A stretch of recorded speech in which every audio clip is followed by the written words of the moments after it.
First time long ಹಿಡಿದಾಗ ಏನ್ feel ಆಯ್ತಂತ? ಅಂದ್ರೆ ಅದೊಂದು ಜೋಶ್ ಇತ್ತು ಸರ್ ನನಗೂ. ಅದೊಂದು ಎಕ್ಸ್ಪೀರಿಯನ್ಸ್ ಮಾಡ್ಬೇಕು ಅಂತ. ರಿಯಲ್ ಆಗಂತೂ ಮಾಡಕ್ಕಾಗಲ್ಲ. ರಿಯಲ್ ಆಗಿ ಹಿಡ್ಕೊಂಡ್ರೆ ಜೆಸಿನೇ ಡೈರೆಕ್ಟ್. ಸೊ ಅಟ್ಲೀಸ್ಟ್ ಸಿನಿಮಾದಲ್ಲಾದ್ರೂ ಒಂದು ಎಕ್ಸ್ಪೀರಿಯನ್ಸ್ ಸಿಗುತ್ತಲ್ಲ ಅನ್ಬಿಟ್ಟು ಕಾಯ್ತಾ ಇದೆ ನನ್ಗೆ. ಯಾವಾಗ ಕೈಗೆ ಸಿಗುತ್ತೋ ಪರ್ಫಾರ್ಮ್ ಮಾಡೋಣ, ನನ್ನಲ್ಲಿರೋ ಕ್ರೂರಿತನ ತೋರ್ಸೋಣ ಸ್ಕ್ರೀನ್ ಮೇಲೆ ಅಂತ. ಸಖತ್ತಾಗಿ ಬಂದ್ಬಿಡ್ತು ಅದು ಶಾರ್ಟ್. ಅದು ಕೂಡ ಮತ್ತೆ ಅದೊಂದು ಲಾಂಗ್ ಹಿಡಿದು ತಿರುಗ್ತಲ್ಲ, ಹಾ ಸಖತ್ತಾಗಿದೆ ಆ ಶಾರ್ಟ್ ಮಾತ್ರ. ಹೌದು. ಈಗ ಯಾರಿಗೋ ಒಬ್ರ ಮೇಲೆ ಕೋಪ ಇರುತ್ತೆ, ಏನೋ ಮಾಡಿರುತ್ತೆ, ಹೊಡಿಬೇಕು ಅಂತ ಆಗ್ತಾ ಇರಲ್ಲ. ಆ ಫ್ರಸ್ಟ್ರೇಷನ್ ಆದ್ರೂ ಅಲ್ಲಿ ತೋರ್ಸೋಣ ಅನ್ಬಿಟ್ಟು ಎನರ್ಜಿ ಆಗ್ಲಿ ಬೀಸೋಣ ಅನ್ಬಿಟ್ಟು ಬಂದೆ. ಅಲ್ಲೊಂದು ಡೈಲಾಗ್ ಬರುತ್ತೆ ಅಂದ್ರೆ, ನೀವು ಚುಚ್ಚಿಬಿಡ್ತೀನಿ ಅಂತ ನನಗೆ, ಕೊಟ್ಬಿಡ್ತೀನಿ. ಹೌದು, ಸಿನಿಮಾ ದುದಕ್ ಹಿಂಗೆ ಇರುತ್ತೆ ಅಂತ ಟಗ್ ಆಫ್ ಇಬ್ರದು. ಹಾ ಇರುತ್ತೆ ಸರ್, ಇರುತ್ತೆ. ನಂದು ರಾಕಾದಂತೂ ಹಿಂಗೆ ಸಖತ್ತಾಗಿರುತ್ತೆ ಟಗ್ ಆಫ್ ಅವರು. ಜೊತೆಗೆ ಜೈಲ್ ಬಗ್ಗೆ ತುಂಬಾ ವೇಟೇಜ್ ಇರೋ ಡೈಲಾಗ್ಗಳು ಬರ್ದಿದ್ದಾರೆ ಸರ್. ವ್ಯವಸ್ಥೆ, ಜೈಲ್ ವ್ಯವಸ್ಥೆ ಬಗ್ಗೆ ನನ್ಗೂ ಗೊತ್ತು, ನಿಮ್ಗೂ ಗೊತ್ತು, ಅಲ್ಲಿ ಒಳಗಡೆ ಏನೇನ್ ನಡೆಯುತ್ತೆ ಎಲ್ಲಾರ್ಗೂ ಗೊತ್ತು. ಅದನ್ನ ಹೇಳೋ ರೀತಿ ಕನ್ವೆ ಆಗ್ಬೇಕಲ್ಲ ಜನಕ್ಕೆ. ಸೊ ನಾನು ಜೆ.ಸಿ ಬಗ್ಗೆ ಉದ್ದು ಡೈಲಾಗ್ ಹೇಳಿದಿರ್ಬೋದು, ಜಾಸ್ತಿ ಕಾಸ್ಟ್ಲಿ ಜೈಲ್ ಅಂದ್ರೆ. ಸೊ ಒಳಗಡೆ ಹೆಣ್ಣು, ಅಫೀಮು, ದುಡ್ಡು ಎಲ್ಲ ಸಿಗುತ್ತೆ. ಜೇಬ್ ತುಂಬಾ ದುಡ್ಡು ಇರ್ಬೇಕು, ಇಲ್ಲಾಂದ್ರೆ ಅಂದ್ರೆ ಜೇಬ್ ತುಂಬಾ ದುಡ್ಡು ಇರ್ಬೇಕು, ಇಲ್ಲ ಫೀಲ್ಡ್ ಅಲ್ಲಿ ಒಳ್ಳೆ ಹವಾ ಇರ್ಬೇಕು. ಒಂದೇ ಒಂದು ಫೋನ್ ಕಾಲ್ಗೆ ಕೋಟಿ ತರ್ಸೋ ರಿಚ್ಗಳಿದ್ದಾರೆ, 100 ಫೋನ್ ಕಾಲ್ ಮಾಡೋ 10 ರೂಪಾಯಿ ತರ್ಸಾಗಿರೋ ಪೀಚ್ಗಳಿದ್ದಾರೆ. ಸೊ ಇದೆಲ್ಲ ಸಖತ್ತಾಗಿ ಬರ್ದಿದ್ದಾರೆ ಮಾಸ್ತಿ ಸರ್. ಅದೇನೋ ಅವ್ರು ಇನ್ಬಿಲ್ಟ್ ಕಲೆ ಅನ್ಬೋದು, ಗಾಡ್ ಗಿಫ್ಟ್ ಅನ್ಬೋದು. ಏನೋ ಒಂದ್ ಸಂದರ್ಭ ಕೊಟ್ರೆ ಅದಕ್ಕೆ ಸಖತ್ತಾಗಿ ಗೀಚ್ ಬಿಡ್ತಾರೆ. ಈಗ ಮ್ಯಾಡಿ ಪವರ್ಗೋಸ್ಕರನ ಅಥವಾ ಹಣಕ್ಕೋಸ್ಕರನ ಆಗಿದ್ರೆ ರೌಡಿಸಂ ಬರೋ? ಸೆಲ್ಫ್ ರೆಸ್ಪೆಕ್ಟ್ಗೋಸ್ಕರ. ಅವ್ನಿಗೆ ಪವರ್ ಇಷ್ಟ ಇರಲ್ಲ, ಹಣನೂ ಇಷ್ಟ ಇರಲ್ಲ. ಅವ್ನಿಗೆ ಏನೋ ಆರಾಮಾಗಿ ಅವ್ನ ಫ್ಯಾಮಿಲಿ ಜೊತೆ ಇರ್ಬೇಕು ಅನ್ಕೊಂತಾನೆ.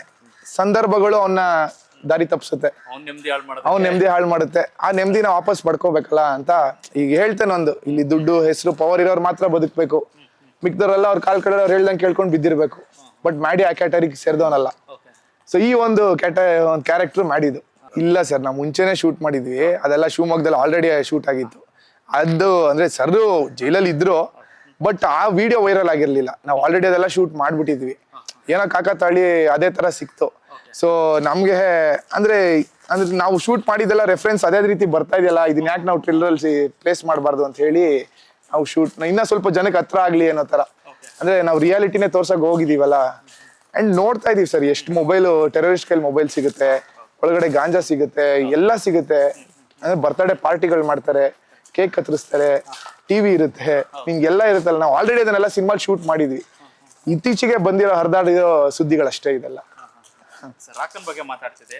ಅಂದ್ರೆ ಈ ಮ್ಯಾಡಿ ಕ್ಯಾರೆಕ್ಟರ್ ತಕ್ಕನಾಗಿ ಅದೇ ರೀತಿ ಟಕಫರ್ ಕೊಡುವಂತ ಕ್ಯಾರೆಕ್ಟರ್ ಬೇಕಿತ್ತು. ಬಟ್ ತುಂಬಾ ಚೆನ್ನಾಗಿ ಮಾಡಿದ್ರು ಅದನ್ನ.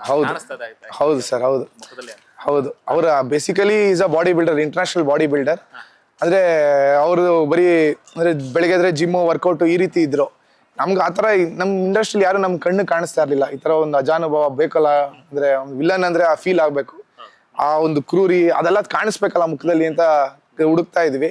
ಯಾರು ಸಿಗ್ತಾ ಇರ್ಲಿಲ್ಲ. ಆ ಟೈಮ್ಗೆ ಇವ್ರು ಸಿಕ್ಕಿದ್ರು. ಹೊಯ್ಸಳದಲ್ಲಿ ಯಾವ್ದೋ ಒಂದು ಸಣ್ಣ ಪಾತ್ರ ಮಾಡಿದ್ರು.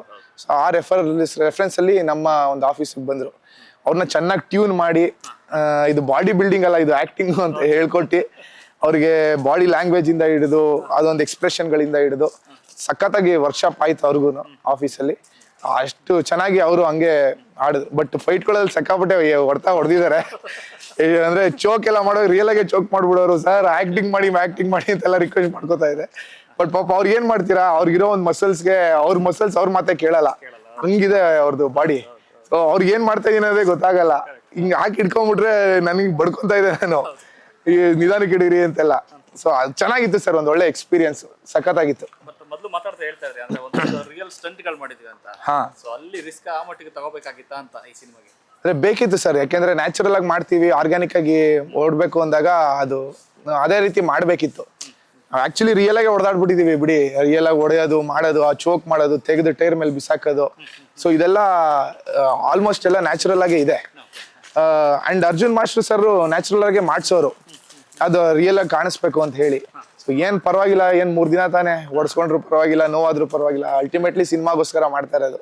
ಅವೇನ್ ನಮ್ಮ ಪರ್ಸನಲ್ ಗ್ರಡ್ಜ್ಗೇನು ಮಾಡ್ತಾ ಇಲ್ವಲ್ಲ, ಅಥವಾ ಲಾಭಕ್ಕೇನು ಮಾಡ್ತಾ ಇಲ್ವಲ್ಲ, ಸಿನಿಮಾಗ್ ತಾನೇ ಮಾಡ್ತಾ ಇರೋದು ಅಂತ ಹೇಳಿ ಕಷ್ಟ ಬಿದ್ವಿ. ಡಾಲಿ ಮತ್ತೆ ಮ್ಯಾಡಿ ಇದ್ರ ಮಧ್ಯೆ ಇರುವಂತ ವ್ಯತ್ಯಾಸ ಏನೇನು ಅಂತ? ಯಾಕಂದ್ರೆ ಡಾಲಿ ಅವ್ರ ತರ ನೀವು ಒಂದು ರಿಕ್ರಿಯೇಟ್ ಮಾಡಿದ್ರೆ ತುಂಬಾ ಚೆನ್ನಾಗಿ ಕಾಣಿಸ್ತಿದೆ ಆಕ್ಚುಲಿ. ಸೊ ಎರಡಕ್ಕೂ ಸಾಮರ್ಥ್ಯ ಇದೆ ಅಥವಾ ಡಿಫ್ರೆನ್ಸಸ್ ಇದೆ ಅಂತ? ಇಲ್ಲ, ಅದೊಂದು ರಿಲೀಸ್ ಡೇಟ್ ಏನಾದ್ರು ಅನೌನ್ಸ್ ಮಾಡ್ಬೇಕಲ್ಲ ಅಂತ ಹೇಳಿ ಒಂದು ಚಿಕ್ಕ ಪ್ರೊಮೋ ಶೂಟ್ ಮಾಡಿದ್ವಿ. ಡಾಲಿ ಕ್ಯಾರೆಕ್ಟರ್ ಅಲ್ಲಿ ಮ್ಯಾಡಿ ಬಂದ್ರೆ ಹೇಗಿರುತ್ತೆ ಅನ್ನೋ ತರ. ಡಾಲಿಗೂ ಮ್ಯಾಡಿಗೂ ತುಂಬಾ ವ್ಯತ್ಯಾಸ ಇದೆ. ಡಾಲಿ ಹುಡುಗಿರ್ನ ಟೀ ಶರ್ಟ್ ಚೇಂಜ್ ಮಾಡ್ದಂಗ್ ಮಾಡ್ತಾರೆ ಅಂತೆಲ್ಲ ಡೈಲಾಗ್ ಇದೆ. ಬಟ್ ಇದ್ರಲ್ಲಿ ಮ್ಯಾಡಿ ಸಿನ್ಸಿಯರ್ ಆಗಿ ಒಬ್ಳನ್ನೇ ಲವ್ ಮಾಡ್ತಾ ಇರ್ತಾನೆ. ತುಂಬಾ ಎಥಿಕಲ್ ರೌಡಿ ಮ್ಯಾಡಿ. ರೌಡಿಸಮ್ ಅಲ್ಲಿ ಇದ್ರೂ ಅವ್ನಿಗೊಂದು ಎಥಿಕ್ಸ್ ಇರುತ್ತೆ. ಸುಮ್ನೆ ಸುಪಾರಿ ತಗೊಂಡ್ ಸರ್ವಿಸ್ ಮಾಡಲ್ಲ.